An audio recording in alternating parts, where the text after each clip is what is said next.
Welcome to the Michigan Golfer Show with our host, Bill Sheldon. Join us each week as we explore the courses, the people, and the events that shape our great game. Welcome to the Michigan Golfer. On this edition, we have traveled to our neighbor state of Indiana to feature two of the state's premier golf venues, Birck Boilermaker Golf Complex at Purdue University and the historic French Lick Springs Grand Resort.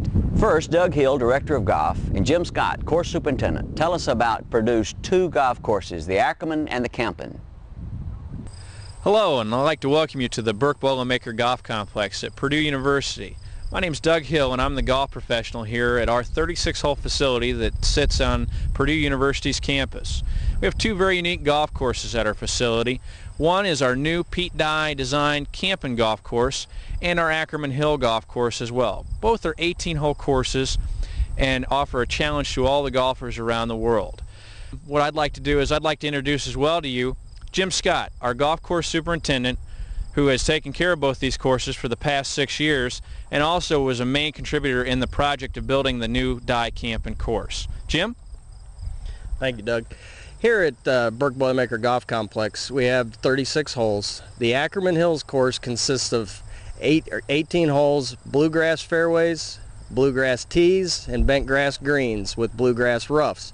The Pete Dye designed Campen golf course is bent grass tees, bent grass fairways, and bent grass greens with your bluegrass rough and a fescue outer rough that we do not maintain. We also work very hard here to maintain our environmental stewardship with a lot of different tests and trials going on. A lot of things with the campus we're involved with also to make sure that we're doing things correctly. One of the questions that we get asked a lot of times by our patrons is what makes this Dye golf course different or the same as all the Dye golf courses that you'll see. One thing that Pete did is working with students to build this golf course. He made some interesting discoveries and ideas that he tried out here that he might not have tried at other courses, but there are a lot of similarities that you'll see that you've seen at his other courses. For example, if you look out here over at our third hole, you can see that Mr. Dye has set up waste bunkers out here on the right side of the fairway there that play off of the golf course to make challenge you to hit the fairway, but you can ground your club in those waste bunkers, so it makes it very playable for you so you can have an enjoyable round of golf. You fans might be interested to know that our Campen golf course is hosting the 2003 Women's NCAA Championship, and the reputation that the course has been able to build in a short period of time has been able to get us that bid for that championship. So hopefully we'll see you out here with your Spartans and your Wolverines along with our Boilermakers, and we can really challenge for that national championship in 2003. After the break, we'll be back to take a look at the famous French Lick Springs Resort. This edition of the Michigan Golfer is brought to you by the Greater Lafayette Convention and Visitors Bureau. Let's listen to this message. Hi, welcome to Greater Lafayette. I'm Rachel Sayer with the Greater Lafayette Convention and Visitors Bureau, and we have some great golf stay and play packages for you. We're only about 2 hours south of Grand Rapids, Kalamazoo, and Lansing, Michigan, so we're an easy drive to come play. We have great courses including the Pete Dye designed Campen course, as well as the Hale Irwin designed Coyote Crossing. We have numerous accommodations to fit any budget and great stay and play packages. You can check us out on the website, and we'd be happy to assist you at any time. So come down and play, and you'll have a terrific time. Settled more than 200 years ago by French fur traders, the French Lick Springs area of Indiana was one of the earliest outposts in the Midwest. After the discovery of rich mineral springs, which attracted animals who flocked to lick the waters and wet rocks, this valley became known among the settlers as the Lick. Following the Louisiana Purchase Treaty in 1803, in which Napoleon relinquished claims on that part of the frontier, the French abandoned their trading post at the Lick. In 1832, all the land surrounding the actual mineral springs, which had been reserved for production of salt, was offered for public sale. About 1,500 acres, including all the large springs, were purchased by Dr. William A. Bowles, and within several years he opened the first French Lick Springs Hotel, a ramshackle 3-story frame building.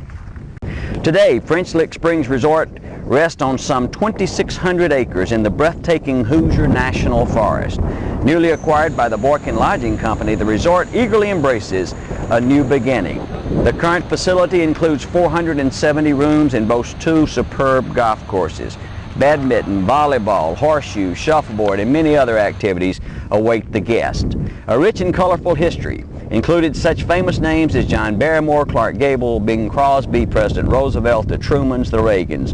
All were honored guests at the French Lick Springs Resort.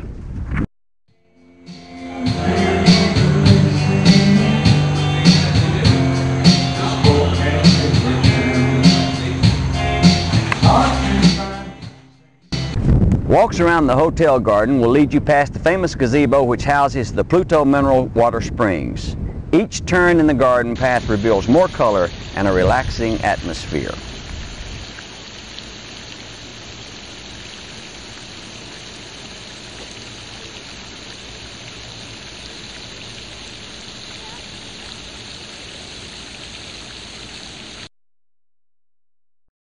There are 2 spectacular golf courses at the French Lick Springs Resort.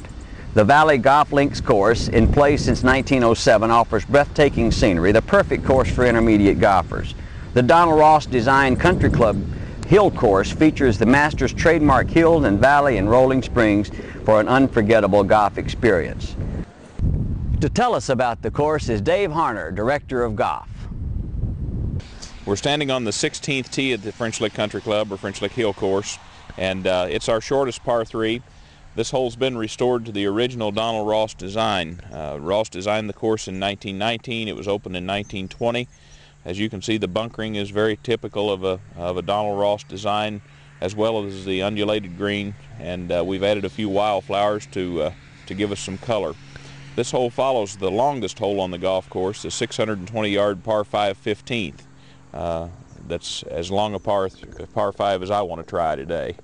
This is the 8th hole. It's a dogleg left 90-degree 366-yard par 4. When people arrive at French Lick and play the course for the first time, they're not familiar with this hole, but once they leave, they never stop talking about it. It's one of the most difficult putting greens that you'll putt because the back of the green is elevated 9.5 feet from the front. So if you're past the pin or long of the pin, it's very hard to stop the ball on the green. The ideal play is short, either chip up or putt up to the pin and hope for a 2-putt. For those who are not up to the challenge of championship golf, we also have our Valley Golf Links, which is adjacent to the front steps of the resort, about a 6,200-yard golf course that was designed in 1907 by Thomas Bendelow. It's a fairly flat links-type golf course with small, fast greens. A great course for the recreational golfer, couples, families, something that everyone can enjoy. We've hoped you've enjoyed this special show on Indiana Golf, and be sure to make Indiana a part of your golfing destination the next season. Thank you for watching The Michigan Golfer.